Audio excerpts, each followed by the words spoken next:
बिस्मिल्लाहिर्रहमानिर्रहीम।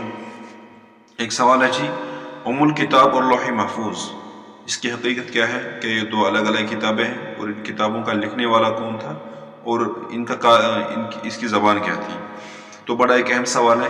हमें मालूम होना चाहिए कि उम्मुल किताब और लौह महफूज ये दो अलग अलग किताबें नहीं हैं, बल्कि उम्मुल किताब नाम है लौह महफूज का और ये एक ही किताब है। क्योंकि जहाँ तक इसकी ज़बान का ताल्लुक़ है तो इसके बारे में सबसे ज़्यादा जो जानने वाले हैं वो अल्लाह तबारक व तआला है, लेकिन गालिब गुमान ये है कि मुमकिन है कि इसकी ज़बान अरबी हो। तो इसका लिखने वाला क्या है, किसने लिखी? तो इसका लिखने वाला कलम था।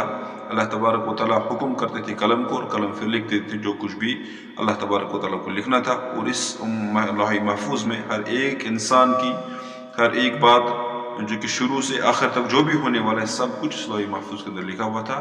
तो जो कि इसका कातिब था वो कलम था बेहुक्म अल्लाह तबारक व तआला। अल्लाह तबारक व तआला कलम को हुक्म करते थे और कलम लिखते थे।